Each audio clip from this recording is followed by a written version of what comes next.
recuerdo ocasionado por lo que yo considero, junto con muchos de ustedes, la época dorada del automovilismo en Canarias. Y no solamente por las fuertes inversiones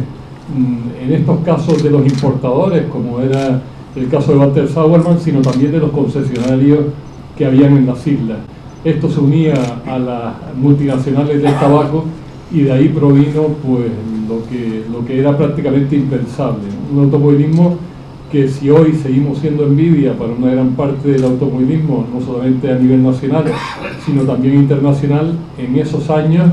pues desde luego éramos el referente y éramos la figura en la que todos los pilotos, cuando venían aquí, tanto las escuadras italianas del momento como también los europeos, pues estaban siempre temerosos y siempre había algún gallo aquí en las islas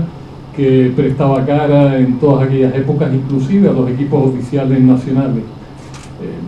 Hombres como Walter Sauermann, desde luego, marcaban una época, marcaban también una forma de hacer las cosas, marcaban a nivel empresarial cómo era una empresa idealista en el sentido estricto, en cómo se llevaba un taller, en cómo esa postventa que se hablaba antes, cómo estaban esos talleres en suelo, cómo se podía comer, desayunar ahí, si hubiésemos querido hacer un picnic en cualquier momento en el taller de Walter Sauermann, y además no solamente en el que la mayor parte conocen la avenida Escalerita, sino también en ese otro en el que yo, siendo muy pequeño, y cuando mi padre corría con el BMW 700 o con el 1800, pues yo también estaba ahí en León y Castillo, y ese taller era el nacimiento, digamos, de lo que poco a poco fue convirtiéndose la figura de Walter Sauermann y también la propia figura de don Walter entre todos nosotros. Para mí sería realmente difícil hablar de la persona, porque seguro que me iba a emocionar y prefiero evitarlo, ¿no? Porque yo tuve con él una relación muy amable,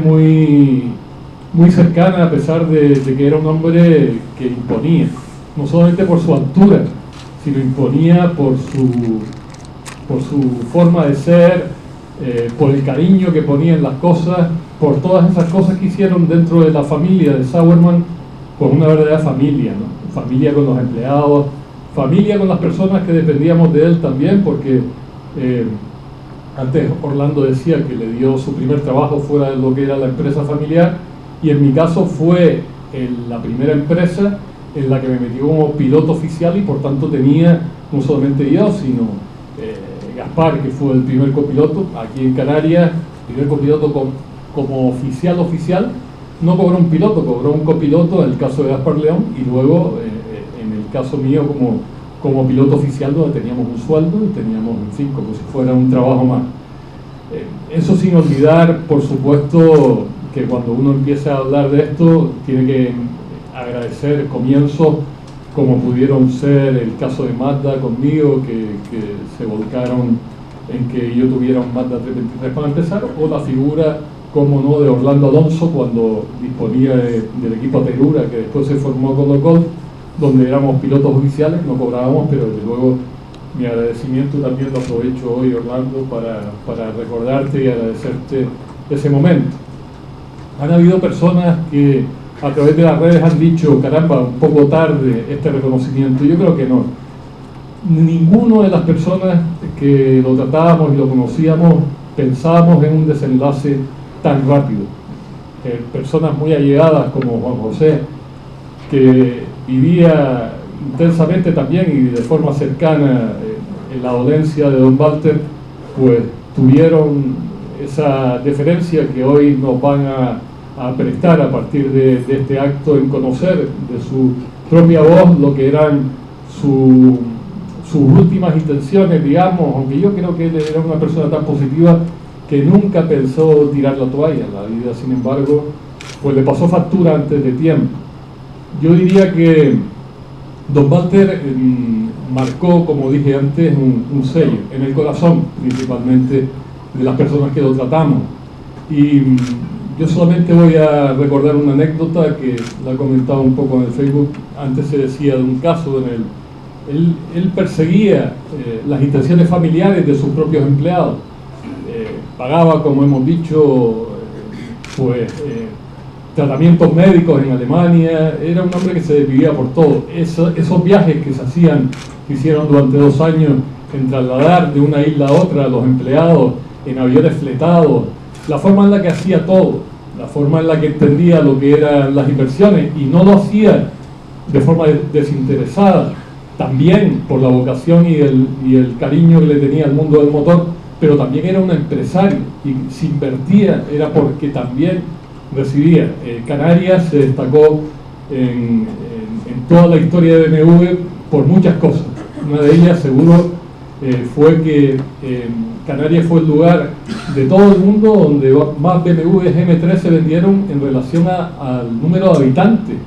y también con los 635 pues supuso un revulsivo muy importante para la marca. Es decir que por supuesto que primero el corazón, pero después también tenía a su lado a muchísima gente, gerentes, su propia familia, sus hijos, que cuidaban de ese negocio y buscaban también la rentabilidad de él. Sin embargo,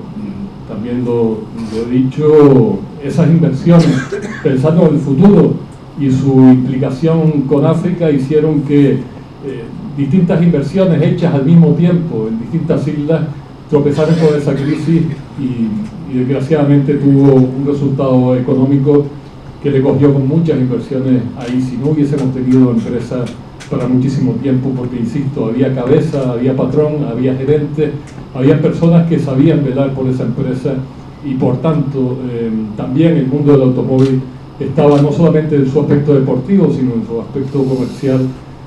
bien dirigido.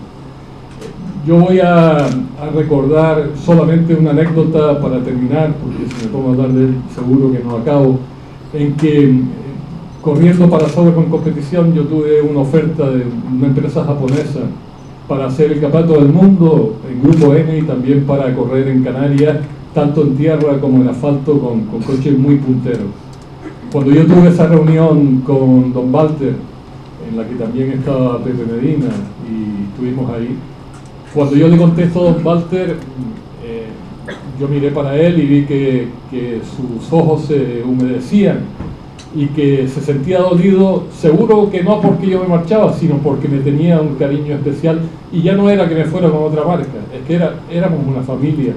no solamente yo, insisto, sino con sus empleados.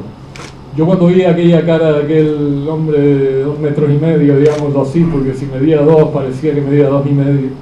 y me dio tanta rabia lo que había hecho, que dije: Don Walter, olvide lo que le acabo de decir, y voy a seguir con la marca BMW, y lo he seguido haciendo hasta el día de hoy.